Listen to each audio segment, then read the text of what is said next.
बहुत ही honourable personality and हमारे बहुत ही प्यारे भाई हैं। ख़ुद तो आप बेहतरीन film writer, drama writer, lyricist, researcher, anchor and poet हैं। करंटली अपनी जो वो जो कहते हैं ना फ़राइज़ सर अंजाम दे रहे हैं as director PILAC, which is the Punjab institute of language art and culture. अस्सलाम वालेकुम doctor Hakan Haider. Thank you. तो दो डॉक्टर हमारे साथ बैठे हैं, दोनों ने ही पीएचडी कर रखी है, उस पर भी बात करेंगे। लेकिन सबसे पहले क्योंकि हम बात कर रहे हैं बाबा बुल्ले शाह की, आपकी उनके साथ जो एक एफिलिएशन है, कनेक्शन है, हर बंदे का अपनी वजह, अपनी रीज़न से उनके साथ एक कनेक्शन है। आपसे शुरू करते हैं डॉक्टर जी। मेरी पीएचडी जी शाह हुसैन पे। सही। और शाह हुसैन भी कादरी सिलसिले की, जिस तरह से इन्होंने अभी बुल्ले शाह के हवाले से बताया, उनका भी सिलसिला वही बनता है। लेकिन डॉक्टर साहब से मैं थोड़ा सा इस हवाले से कि ये सिलसिला ज़रूर है, कादरी सिलसिला जो है, और लेकिन जो सूफ़ी होता है ना, वो सिलसिलों से फिर बाहर निकल जाता है बहुत। हाँ। जब आप बुल्ले को पढ़ते हैं, जब आप शाह हुसैन को पढ़ते हैं, तो ये फ़िलासफ़िकली बेसिकली तो इनकी जो फ़िलासफ़ी है उस पर ध्यान देने वाली बात है कि वो फिर ये सारी उस डोमेन से निकल जाते हैं जिस डोमेन में हम उनको पाबंद करते हैं। या शाह हुसैन, अगर शाह हुसैन कहता है ना, आपे नारते आपे नारी आपे करता चैन, साहिब तो मुड़ बंदा थी या कर ख्याल हुसैन। और बुल्ला कहता है कि बोले यार रब कहो ना कहो, आई सूरतों सच्चा रहो। अब ये दोनों में फ़लसफ़ा एक ही है और एक ही बात है जो उनकी शायरी का बुनियादी फ़लसफ़ा है।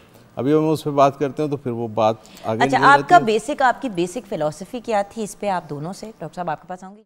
अपनी चीज़ों के साथ अगर हमारी अपनायत हो, हम बहुत ज़्यादा वेस्ट और दूसरी जगहों से इंस्पायर होते हैं। अब देखें, आपने मज़ारात पे काम किया। अब मैं अभी आगे जाके आपकी फ़िलासफ़ी को डिस्कस करने के बाद बाबा बुल्ले शाह की बेसिक फ़िलासफ़ी, उनका क्रक्स क्या था, राइट? क्यों इतने ज़्यादा? क्योंकि मुस्लिम, क्रिश्चियन, हिंदू, पारसी, कोई मज़हब आप देख लें, हर बंदा जो है बाबा बुल्ले शाह को मानता ज़रूर है, उनको पढ़ता ज़रूर है, उनको अंडरस्टैंड करने की ज़रूरत ज़रूर करता है। जिस तरह के एक नॉन मुस्लिम ने कहा कि द ग्रेटेस्ट मैन अलाइव जो आज तक इस दुनिया में आए वो नबी पाक सल्लल्लाहु अलैहि वसल्लम, हज़रत मोहम्मद, राइट?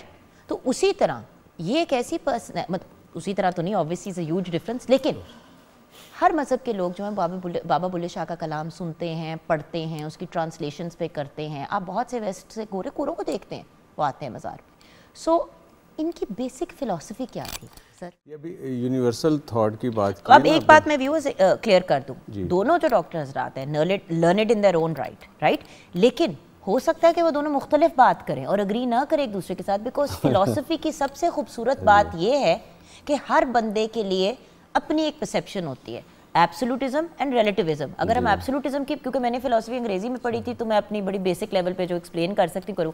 एब्सोल्यूटिज्म ये है कि भाई कुछ चीज़ें हर किसी में यूनानिमस है, सब उसमें यकीन रखते हैं। जैसे अल्लाह एक है मोस्टली, अनलेस आप एथियस्ट हैं, इस चीज़ पे यकीन है, राइट? बट कुछ चीज़ें रिलेटिव है। अब आपकी परसेप्शन के बाबा बुल्ले शाह का क्रक्स क्या था वो मुख्तलिफ हो सकता है। डॉक्टर साहब से ये बात मैं पहले क्लियर कर दूं, क्योंकि हो सकता है कि डॉक्टर साहब आप कुछ मुख्तलिफ बात करें। डॉक्टर साहब ने अभी बात की है कि ना कादरी सिलसिले में लोग वातुल वजूद को इस तरह से देखते हैं, लेकिन जब इस डोमेन से हम निकलते हैं, जैसे कि हमने पहले बात की है, अब वर्ड्सवर्थ को देख लें, वो ही feels presence of God in every object of nature, sun, sky, planets, ठीक है, हर चीज़, वो हर चीज़ में खुदा को महसूस कर रहा है कि उसमें खुदा है। तो ये जो नज़रिया है ना, हमा अज उस्त और हमा उस्त जो है, ये वातुल वजूद के साथ जो इब्न अरबी से जिसका हम कनेक्शन जहाँ से शुरू करते हैं कि इब्न अरबी ने ये नज़रिया दिया और फिर और फिलोसफर्स तक पहुँचा, यूरोप में भी ये गया, फ़लसफ़ा यहाँ भी आया। लेकिन बुल्ला जहाँ ये इस फ़लसफ़े की बात करता है ना, वहाँ उसके यहाँ कंट्रडिक्शन बहुत है शायरी में। बहुत जगहों पे उस फ़लसफ़े की बात करते करते वो वहाँ से निकल, अगर वो कहता है। लेकिन डॉक्टर साहब देखें, ये तो एक इंसान के नेचर का हिस्सा है ना, ये तो हम सब की फितरत का हिस्सा है कि हम एक बात करते हैं, फिर हम उसे खुद ही काउंटर कहते हैं, नहीं यार ये नहीं। एक थिंकर जो है, जो सोचने वाला बंदा है, वो कभी भी एक बात कंटिन्यूअस नहीं करता, वो उस बात को रिक्वेश्चन करता है, और क्वेश्चन करने से ही तो एक्चुअल रियलिटी निकलती है। बुल्ले की हाँ ही तो सबसे बड़ी जो बात है ना, वो क्वेश्चन है। बिल्कुल। अच्छा, बुल्ले की सारी शायरी क्वेश्चन बेस्ड है। जब वो कहता है की जाना मैं कौन, इट्स अ क्वेश्चन। जब वो पूछता है कि ना मैं आदम हवा जाया, ना मैं अपना ना दोहराया, वो कहता है कि मैं आदम हवा जाया ही नहीं हूँ, ठीक है। वो कहता है कि हबील कबील आदम दे जाए, आदम किस दा जाया, ठीक है, ठीक है, फिर मैं दादा गोद खड़ाया। वो फ़लसफ़ा तो वादतुल वजूद में हम उसको देखते हैं कि मैं दादा गोद खड़ाया, लेकिन ये सारे क्वेश्चन है, वो कहते हैं मैं तो आदम का बेटा ही नहीं हूँ। तो ये सारे क्वेश्चंस वो हैं जो हमें एड्रेस करने हैं और हम उसको करते नहीं हैं। हम सिर्फ उसको वादतुल वजूद खुद एक इतना कॉम्प्लिकेटेड फ़लसफ़ा है। और सर वही वाली बात जो आप कह रहे हैं ना कि अपनी ज़ात से आपने ये सवाल पूछने हैं, जिस तरह बुल्ला अपने से कॉन्स्टेंटली सवाल करते रहे हैं, उसी तरह ये सवाल अपनी ज़ात से करने वाले हैं। अक्सर लोग कहते हैं कि बहुत से लोग उसको ऐसे भी परसीव करते हैं कि अगले बुल्ले से, अगले सारे जो बाहर के लोग हैं वो बुल्ले शाह से पूछ रहे हैं कि तू जाने, तू मतलब मुझे जो इंटरेस्टिंग लगती है बात वो ये है कि बुल्ले शाह को एक दफ़ा बंदा जब सुन लेता है और अंडरस्टैंड कर जाता है कि एक भी उनके कलाम में क्या बात कही जा रही है, तो बंदा जबरदस्ती फिर उनको सुनना शुरू कर देता है अंडरस्टैंड करने के लिए कि मजीद पॉइंट क्या है। कोई भी बड़ा सूफिया ना जब वो बात करता है कि उसके असरात दूसरे सुनने वाले पे मुरतब होते हैं, फिर अगर गा के उसे सुना जाए तो वो और भी उसमें गहरापन आ जाता है। तो बुल्ले के जो मेटाफर हैं वो बहुत डीप हैं। सही। और बुल्ला अगर कहता है ना कि अलफ ने गाल समझाई और बे दी मैनू खबर ना कही, अब वो कहता है मुझे बे की खबर कोई नहीं है। जब हम उधर पहुंचते हैं जो हमारे सूबाहू हैं, तो वो कहते हैं कि बे बिस्मिल्लाह इसम अल्लाह दा ये भी कहना पारा हूँ, तो वो बे को डिफ़ाइन कर रहा है। बुल्ला कहता है मुझे बे दी खबर नहीं, फिर बुल्ला कहता है बे पढ़िया, बे पढ़ी है उसने, फिर वो अलफ पढ़ी है उसने, फिर वो कहता है तेज तलावत की है। तो ये कंट्रडिक्शन सारी उसके मेटाफर्स में एन गैन दी फ़र्क कोई नहीं कहता है। वो ये सारे मेटाफर हैं जो खोलने पड़े हैं, जो देखने हैं हम, लेकिन हम उनको अपनी अपनी डोमेन में रहते हुए देखते हैं। बिल्कुल। और वही वाली चीज़ है ना कि लाइक आई सेड, हर बंदे के लिए बुल्ले शाह की एक डिफरेंट इम्पोर्टेंस है, एक डिफरेंट वैल्यू है, एक डिफरेंट सोच है जो वो इग्नाइट करती है। बाबा बुल्ले शाह को समझने के लिए या उनकी अंडरस्टैंडिंग क्रिएट करने के लिए क्या चीज़ें ज़रूरी हैं? क्योंकि देखें, हम आपको कलाम पढ़ पढ़ के सुना देंगे, लेकिन उसको अंडरस्टैंड करने के लिए कहीं ना कहीं आपके दिमाग के कोई ना कोई डॉक्टर खाकान हमारी गुफ्तगू को भी कंक्लूड कर दें। और आपने तो बाकायदा बुल्ले शाह से सवाल किए हैं जी, वो आपसे मैंने रिक्वेस्ट करनी है, वो भी मैं सुनाता हूँ। अभी बुल्ले शाह पे जैसे बात की कि हमारी लाइटें जलने लगती हैं, तो वो वही सिलसिला, हमारे तबक सारे रोशन होते हैं, तो उसके लिए वो मनाजिल तय करनी पड़ेंगी। बुल्ले ने जो कहा है कि शरीयत साडी माई दाई है, तरीकत साडी माई है, अगों हक हकीकत आई है, अते मार्फतों गल पाई है।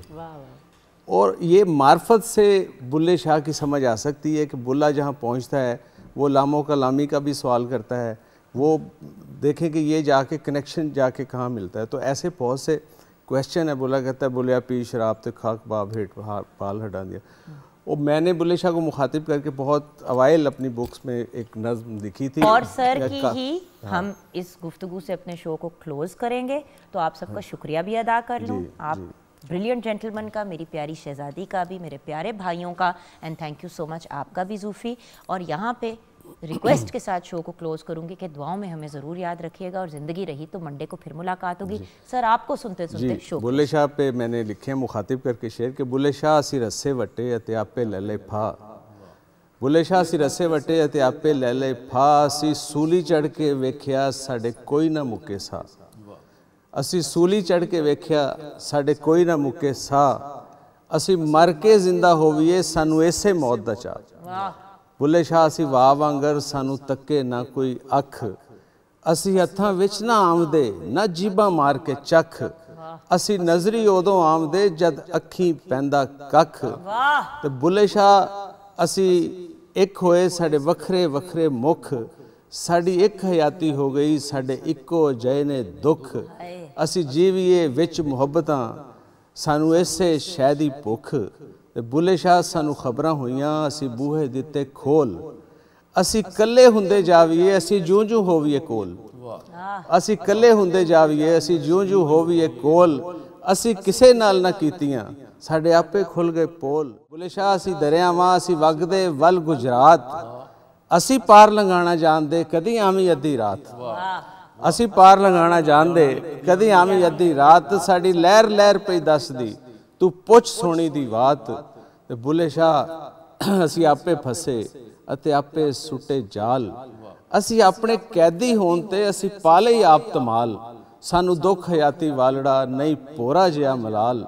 ਤੇ ਬੁੱਲੇ ਸ਼ਾਹ ਅਸੀਂ ਗਾਜ਼ੀ ਹਾਂ, ਸਾਡੀ ਹਰ ਗੱਲ ਤੇਰੇ ਨਾਲ। ਬੁੱਲੇ ਸ਼ਾਹ ਅਸੀਂ ਗਾਜ਼ੀ ਹਾਂ, ਸਾਡਾ ਤੇਰੇ ਨਾਲ ਖਿਤਾਬ। ਅਸੀਂ ਇੰਜ ਤੇਰੇ ਨਾਲ ਹੋ ਗਏ ਵਿੱਚ ਰਿਹਾ ਨਾ ਜ਼ਰਾ हिजाब। ਅਸੀਂ दिल दी मन्नी रज के सानू मिलिया होर सवाब। तो ये बड़ी तवील नज़्म है। क्या बात है, क्या बात है। Thank you so much sir. खुश रहें, आबाद रहे व्यूअर्स। खुदा हाफिज।